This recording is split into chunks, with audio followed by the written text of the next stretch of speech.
Of you, welcome back to my channel. मैं आज आप लोगों के लिए लेकर आ चुकी हूँ एक कलेक्टिव रीडिंग जिसका टॉपिक रहने वाला है कि आज सुबह आपके पर्सन की एनर्जी क्या थी, उनकी फीलिंग्स क्या थी, आज सुबह सुबह कैसा फील कर रहे थे वो, चाहे वो आपके क्रश हो या वो आपके लव इंटरेस्ट हैं, एक्स पार्टनर हैं, करंट पार्टनर हैं।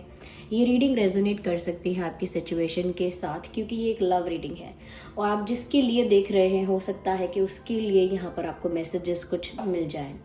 ओके क्योंकि ये कलेक्टिव रीडिंग है, जनरल रीडिंग है, तो हो सकता है आपके साथ एक्यूरेटली रेजोनेट करे, कुछ परसेंट करे, बिल्कुल ना करे।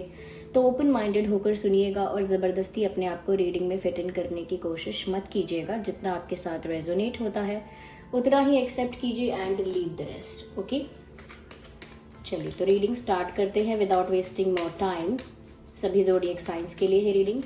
तो देखते हैं कि आज सुबह आपके पर्सन की फीलिंग्स क्या थी। ओके उनके बारे में सोचिए, उनका नाम सोचिए। And here we have our first card of the celebration and we have this card of politics. Okay कोई भी कार्ड देखकर आपको कोई टेंशन नहीं लेनी है because the combination of cards matters a lot. Okay पहले हम यही कार्ड्स जो हैं इनको रीड करते हैं, then we will let you know okay और क्या है। क्लैरिफिकेशन की ज़रूरत होगी तो क्लैरिफिकेशन ज़रूर लिया जाएगा। ओके सबसे पहली चीज़ व्यूअर्स मुझे यहाँ पर लगती है कि आज सुबह जब आपके पर्सन सुबह जिस एनर्जी में थे, ऐसा लगता है कि कहीं ना कहीं कुछ एक्सपेक्टेशंस के साथ आज उनकी सुबह हुई है। जैसे कुछ दिन को लेकर कुछ प्लान था उनका, कुछ उम्मीदें थी कि आज ये सब हो जाना चाहिए, वो हो जाना चाहिए। कहीं ना कहीं कोई सेलिब्रेशन अटेंड करने के बारे में भी कोई प्लान था इनका। किसी का बर्थडे है, किसी का कोई फंक्शन है, कोई गेट टुगेदर है, कहीं जाने का, किसी पार्टी में, किसी फंक्शन में जाने का प्लान हो सकता है, या सिर्फ फ्रेंड्स के साथ कहीं बाहर जाने का, एंजॉय करने का प्लान हो सकता है। ज़रूरी नहीं है कि कोई पार्टी हो, फ्रेंड्स के साथ हैंग आउट करने का भी प्लान हो सकता है। तो मुझे लगता है आज सुबह उस प्लान के साथ, उस विजन के साथ, उस एक्सपेक्टेशन के साथ ऐसा लगता है कि आपके पर्सन की सुबह हुई है। यहाँ पर ऐसा भी लगता है कि कहीं ना कहीं आपके पर्सन ने अपने आप को ज़्यादा एक्साइटेड या ज़्यादा एनर्जेटिक कहीं ना कहीं रखा है आज सुबह। लेकिन ऐसा लगता है कि अंदर ही अंदर आपके पर्सन जो है वो कुछ और सोच रहे हैं, यानी कि आने वाले दिन के लिए, आई हुई सुबह के लिए एक्साइटेड हैं, आने वाले दिन के लिए एक्साइटेड है कि वो क्या करेंगे आज और कितना उनको मज़ा आएगा, हैंग आउट करेंगे, लोगों के साथ घूमेंगे या मिलेंगे, दे विल हैव फन। तो उसके लिए खुश हैं, लेकिन अंदर ही अंदर से उन्हें किसी बात की चिंता भी खाई जा रही है, या अंदर से उन्हें किसी बात की टेंशन है। क्योंकि यहाँ पर एक मास्क नज़र आ रहा है जिससे पता लगता है कि इंसान प्रिटेंड तो कर रहा है, दिखा तो रहा है मैं बहुत खुश हूँ और आई एम वेरी एक्साइटेड, ऐसा दिखा तो रहा है वो इंसान, बट इन रियलिटी और एक्चुअली वो वैसा फील नहीं कर रहा है। असलियत में उस इंसान के दिमाग में कोई और बात चल रही है। तो यानी कि अगर लाइफ में कुछ अच्छा हो भी रहा है उनकी लाइफ में और वो उसके लिए पॉजिटिव पर्सपेक्टिव रखते हैं, स्पेशली आज के लिए, आज सुबह के लिए हम कहें कि वो एक एनर्जेटिक एक्साइटेड एनर्जी उन्होंने मेंटेन की, लेकिन इसका मतलब ये नहीं है कि उनके दिमाग में कोई टेंशन नहीं आई, कोई थॉट नहीं आया ऐसा जो उनको स्ट्रेस दे। क्योंकि व्यूअर्स जब हम बात करते हैं एनर्जीज़ की, इमोशंस की, फीलिंग्स की, ये ना बहुत फ्लक्चुएट करते हैं और हर इंसान के लिए ये एक सेम बात है। सभी इंसान की फीलिंग्स, एनर्जीज कुछ ज़्यादा फ्लक्चुएट करते हैं। स्टेबल थॉट्स और आइडियोलॉजीज़ की बात अलग है, लेकिन सबकी एनर्जी फ्लक्चुएट करती रहती है। सुबह मूड ऑफ है, फिर ठीक हो गया, या फिर मूड अच्छा है लेकिन दिमाग में कोई स्ट्रेस वाला थॉट भी है। तो ये सब फ्लक्चुएशन चलता रहता है एनर्जीज़ में, थॉट्स में, फीलिंग्स में, एक जैसा परमानेंट नहीं रहता है। तो खुशी भी थी लेकिन अंदर ही अंदर कुछ बात ऐसी थी जो उनको परेशान कर रही थी। यहाँ पर ऐसा लगता है क्योंकि व्यूअर्स उन्होंने कोई चीज़ ऐसी है आपको लेकर जो उन्होंने डिले कर दी है। यस कहीं ना कहीं इन्होंने बहुत पहले डिसाइड किया था कि वो आपको कुछ कन्फेस करेंगे या आपको कुछ ऑफर करेंगे, एक्सप्रेस करेंगे, या आपके लिए कोई एक्शन या डिसीजन लेंगे, कोई बात हो सकती है इनमें से। और इन्होंने ऐसा लगता है काफ़ी दिनों से या काफ़ी पहले से ये इन सब चीज़ों के बारे में सोच रहे हैं कि वो इस बारे में क्या करेंगे, क्या आपको ऑफर देंगे, कैसे आपको कन्फेस करेंगे, क्या आपको कन्फेस करेंगे, या अगर कुछ अपनी बात एक्सप्लेन करना चाहते हैं, किसी चीज़ को जस्टिफाई करना चाहते हैं, किसी चीज़ को एक्सप्लेन करना चाहते हैं, तो वहाँ पर भी ऐसा ही लगता है कि इन्होंने बहुत दिनों से सोचा हुआ है ये, लेकिन टालते टालते, डिले करते करते, पोस्टपोन करते करते बहुत लंबा समय बीत गया है। जैसे मैं सोचूं कि आज मुझे कुछ कन्फेस करना है किसी से, फिर मैं कहूँ ये समय समय सही नहीं है, वो समय सही है। फिर जब वो समय आए तो मैं बोलूँ कि मुझे लगता है कि अभी बात नहीं बनेगी, मुझे लगता है थोड़ा और वेट करना चाहिए। फिर थोड़ा दिन और निकल जाए तो लगने लगेगा अरे अब तो शायद ये बात इतनी काम की नहीं रही, अब मैं बताऊंगा भी तो फर्क नहीं पड़ेगा, अब मैंने कन्फेस कर भी दिया तो बहुत समय हो गया, अब क्या असर होगा इस बात का। तो कहीं ना कहीं इतना ज़्यादा अपनी चीज़ों को, अपनी बातों को डिले करते रहना, इस वजह से कहीं ना कहीं आज सुबह परेशान थे। आने वाले दिन के लिए एक्साइटेड थे, एनर्जेटिक थे, लेकिन दिमाग में स्ट्रेस वाला थॉट था कि इन्होंने बहुत सारी चीज़ों को इतना टाला है, बहुत सारे इंपॉर्टेंट काम है या इंपॉर्टेंट डिसीजंस जो है अपनी लव लाइफ को लेकर, उनको इतना डिले किया है, इतना डिले किया है। Now they are fed up themselves, खुद से ही वो परेशान हो गए हैं, खुद से ही अब वो कहते हैं ना कि खुद पर ही गुस्सा आना, खुद पर ही गुस्सा आना, खुद से ही डिसअपॉइंट हो जाना, या अपने आलस पर, या अपनी कह सकते हैं कि अपनी वीकनेस पर, या अपनी इस पैटर्न पर उनको गुस्सा आना। तो इस तरह से उन्होंने कुछ डिसीजंस डिले किए। कोई बातें ऐसी हैं आपको लेकर जो उन्हें बहुत पहले कर देनी चाहिए थी, क्योंकि उन्होंने बहुत पहले सोची थी वो करने के बारे में, लेकिन अब बहुत देर हो गई है, ऐसा उनको रियलाइज भी हो रहा है, खुद पर भी गुस्सा आ रहा है। और क्योंकि देर हो गई है तो इस बात को सोच कर उनको लग रहा है कि अब मैं क्या करूंगी या क्या करूंगा, बिकॉज अब मैंने बहुत देर कर दी है। अब मैं अगर वो एक्शन लूँ तो क्या वो एक्शन की वो इम्पोर्टेंस होगी, क्या उस एक्शन की वो वैल्यू होगी। सपोज देखिए ये एग्जाम्पल कैसा है मैं कुछ और बोलती हूँ, मैं एग्जाम्पल कुछ और देने वाली थी लेकिन कुछ और एग्जाम्पल देना चाहिए, वो एप्लीकेबल नहीं होगा। सपोज किसी का जन्मदिन आज है, उसको आज चाहिए कोई नई ड्रेस पहनने के लिए, या वो आज चाहता है कि उसको केक मिल जाए। अब उसको 2 महीने बाद आप देंगे, कहेंगे उस दिन तो मैं आपके लिए नहीं बना पाया था या नहीं लेकर आ पाया था, आज आप ले लो, हैप्पी बर्थडे। तो वो इतना इम्पोर्टेंट नहीं है। वैसे तो हम कभी भी केक खरीद के खा सकते हैं, उसमें क्या हो गया, लेकिन वो बर्थडे के दिन वो चाहता था इंसान, या फिर वो ड्रेस चाहता था, तब वो इम्पोर्टेंट था। अब वो इम्पोर्टेंट नहीं है, बाद में देंगे तो कोई फर्क नहीं पड़ जाएगा। तो वही यहाँ पर है, अब वो ये सोच रहे हैं कि अब मैं इतना टाइम बीत गया है, अब मैं अपनी फीलिंग्स कन्फेस करूँ, अब मैं अपनी बातों को एक्सप्लेन करूँ, तो क्या वो बातें उतनी वैल्यूएबल या उतनी इंपॉर्टेंट होंगी व्यूअर्स आपके लिए?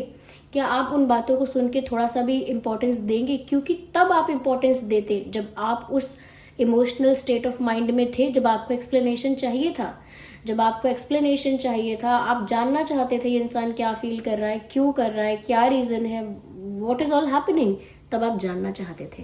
बट क्योंकि इतना टाइम बीत गया, आपने भी खुद को संभाला, खुद को हील किया, आपका इमोशनल स्टेट ऑफ माइंड जो है वो भी कहीं ना कहीं चेंज हुआ, आप भी अपनी लाइफ में थोड़ा आगे बढ़े। ये कह सकते हैं कि उस इमोशनल स्टेट ऑफ माइंड से, या उस भाव से, उस पेनफुल सिचुएशन से आप बाहर आ गए, अपने अपने आप को खुद को संभाल लिया है, हील कर लिया है। तब आपको कोई अगर बताए कि वो ये था वो था, तब आपके लिए वो बात ही मैटर नहीं करती है, फिर क्या था क्या नहीं था, इट्स ऑल गॉन। अब तो वो बात बीत चुकी, वो समय बीत चुका, अब क्या आप सफाई दोगे उसकी? तो उनको ये लग रहा है कि अब आपके लिए बात मैटर नहीं करेगी, और उन्होंने बताया नहीं, और अब उन्हें पछतावा भी हो रहा है क्यों नहीं बताया, so they are feeling bad about it. और वो बात क्या थी, they still want this completion, और वो आज भी यही एक्सपेक्ट कर रहे हैं, सुबह की एनर्जी हो या शाम की उनकी, आपके पर्सन के लिए कह रहे हैं, वो एक्सपेक्ट यही कर रहे हैं कि चाहे मैंने देरी कर दी, लेकिन मेरी इच्छा तो अभी भी यही है कि मेरा आपके साथ यूनियन हो जाए, मेरा और आपका जो रिश्ता है वो कंप्लीट हो जाए, कंप्लीशन हो जाए उसका, हमारा आपस में, हम वापस एक साथ हो जाए, हम वापस एक रिलेशनशिप में आए। वापस से नहीं तो अगर फर्स्ट टाइम ही है, अगर अब तक रिलेशनशिप में नहीं आए तो रिलेशनशिप में आए, या क्योंकि अगर क्रश है, आप क्रश के लिए देख रहे हैं तो भी वो चाहते हैं कि रिलेशनशिप में आए, या अगर एक्स पार्टनर है तो भी they still want some type of union, marriage, और कमिटेड रिलेशनशिप, इस टाइप की चीज़ वो चाहते हैं। इन शॉर्ट आपके साथ यूनियन चाहते हैं, आपके साथ एक होना चाहते हैं, और उनको लगता है अभी भी चीज़ें इनकम्प्लीट हैं, उनको लगता है अभी भी बातें अधूरी हैं, बातें अधूरी रह गई हैं, काम अधूरे रह गए हैं, इच्छाएं अधूरी रह गई हैं। नथिंग हैज़ हैपेंड येट, कुछ अभी तक हुआ ही नहीं है, और समय भी बीत गया, उनको लग रहा है टाइम भी निकल गया और अभी तक कुछ हुआ ही नहीं है। लेकिन फिर वो कहते हैं चलो मुझे आज देखना चाहिए, आज मेरे लाइफ में क्या हो रहा है, आज मुझे किसी के साथ बाहर जाना है, फ्रेंड्स के साथ, या मुझे किसी गेट टुगेदर में जाना है, पार्टी में जाना है, कहीं जाना है, चलो मैं एंजॉय करूँगा लोगों के साथ, या करूँगी, अपना माइंड रिलैक्स कर लूँगा, लाइट कर लूँगा अपने माइंड को या चिल करूँगी, इस टाइप से अपने आप को संभाल लेना, आने वाले दिन के लिए अपने आप को प्रिपेयर कर लेना, यू नो। तो इस टाइप की मुझे एनर्जी लग रही है। तो क्योंकि यहाँ पे डुअल फेसेस नज़र आते हैं, एक जो एक्चुअली में इनके दिमाग में अंतर मन में चलता रहता है कंस्टेंटली, और दूसरा जो इनका प्रेजेंट डे है जिसको ये जीते हैं, जिसमें ये करेंटली हैं। Yes, let's see more into that viewers. हम यहाँ पर ना कुछ डिवाइन मैसेजेस लेंगे, उससे भी हमें पता चलेगा, उससे भी देखते हैं यहाँ पे हम कि और क्या है इनकी मॉर्निंग एनर्जी, इसके अकॉर्डिंग देखते हैं।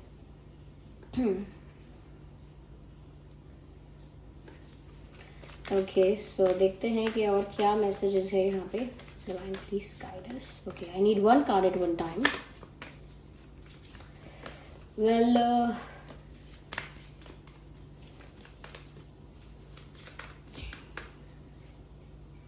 okay, so this card wants to come out, and this is the card of opportunity. If you all can see that, this is the card of opportunity. Definitely मुझे लगता है कि ये आज सुबह ऐसा भी सोच रहे थे कि इनके पास ज़रूर कोई ना कोई मौका दोबारा आएगा, कोई ना कोई चांस, कोई ना कोई अपॉर्चुनिटी डेस्टिनी इनको फिर से देगी। यानी कि यूनिवर्स जो है, डेस्टिनी जो है इनकी किस्मत, या कह सकते हैं यूनिवर्स, भगवान, ज़रूर इनको ज़िंदगी में एक और ऐसा चांस या एक और ऐसा मौका ज़रूर देंगे, जिस मौके का इस्तेमाल करके ये इंसान अपनी इच्छाएं अभी भी पूरी कर सकता है या कर सकती हैं। तो वो उस अपॉर्चुनिटी का वेट कर रहे हैं। अभी भी जो समय गया वो गया, but they are still hoping for an opportunity और एक्सपेक्टिंग एन अपॉर्चुनिटी कि कोई मौका तो मिले। अब पक्का मैं डिले नहीं करूँगा, कहते हैं ना, अब डिले नहीं करूँगा, बस मुझे एक चांस मिल जाए, अब मैं इग्नोर नहीं करूँगा या अब मैं फॉर ग्रांटेड नहीं लूँगा, मुझे बस एक चांस मिल जाए। तो जैसे इन्होंने इतने समय तक डिले किया अपने डिसीजंस को, एक्शंस को, तो अब वो सोच रहे हैं कि अब डिले नहीं करना है, अब फॉर ग्रांटेड नहीं लेना है, या अब कहीं ना कहीं बहुत टाइम वेस्ट नहीं करना है। जैसे ही मुझे अपॉर्चुनिटी मिलेगी, I will grab that opportunity. मैं उस अपॉर्चुनिटी को ज़रूर यूज़ करूँगा और मैं अपने दिल की बात भी कहूँगा, मैं आगे भी बढ़ूँगा अपने पार्टनर के लिए, अपने प्यार के लिए, या बढ़ूँगी। फीमेल के लिए भी हो सकती है ना ये, तो दोनों साइड से। तो दे आर वेटिंग और expecting an opportunity, they are waiting for an opportunity, किसी अपॉर्चुनिटी का तो वेट कर रहे हैं ऐसा लगता है। And I need this card, take action. मैंने कहा था ना, इन्होंने बहुत समय से एक्शन नहीं लिया और उस बात के लिए डिसअपॉइंटेड है। तो अब वो इंतज़ार कर रहे हैं जैसे ही उन्हें वो अपॉर्चुनिटी मिले वो कोई एक्शन ले। और इनफैक्ट ऐसा भी हो सकता है कि वो आज ही ये सोच रहे थे कि मुझे एक्शन लेना चाहिए, अब तो ले लेना चाहिए, लेकिन फिर दिमाग में आ रहा था कि मुझे एक सही अपॉर्चुनिटी का वेट करना चाहिए। मुझे नहीं पता ये इंसान इतना हाथ पर हाथ रख के बैठना क्यों चूज़ कर रहे हैं बार बार। तो वो ऐसा भी सोच रहे हैं, आज उनके मन में ये भी विचार आ रहे हैं कि मुझे ना एक्शन अब ले लेना चाहिए, जो होगा देखा जाएगा।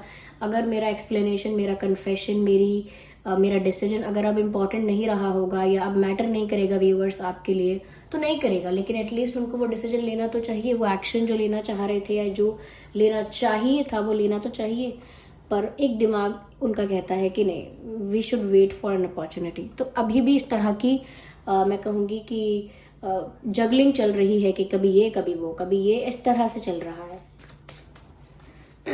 अभी भी कोई स्टेबल, स्ट्रॉन्ग, परमानेंट डिसीजन मुझे यहाँ पर दिख नहीं रहा। Let's take one more card from this deck and communicate clearly. Of course, there is a communication gap. There is a communication gap जिसमें ऐसा लगता है कि क्यों वो चीज़ों को इतना डिले करते हैं, पोस्टपोन करते हैं, ये क्यों यहाँ पर ऐसा है कि एक दूसरे के मन की बात समझ नहीं आती है। आप जो चाहते हैं वो ये इंसान नहीं समझ पाता, और ये जो इंसान सोच रहा है, इनका स्टेट ऑफ माइंड जो है वो आप भी नहीं समझ पाते कि क्यों ऐसा करता है ये इंसान, ये क्या रीज़न है, why this person behaves so weird. ये इंसान इतना स्ट्रेंज और वियर्ड क्यों बिहेव करता है, कभी कभी आपको भी समझ में नहीं आता। That is why you go for the readings and you watch them. तभी आप रीडिंग्स के थ्रू या किसी और एस्ट्रोलॉजी के थ्रू या किसी और चीज़ों के थ्रू जानना चाहते हैं। यहाँ पर ऐसा है कि साफ साफ बात नहीं है, एक ट्रांसपेरेंसी नहीं है आप लोगों के बीच।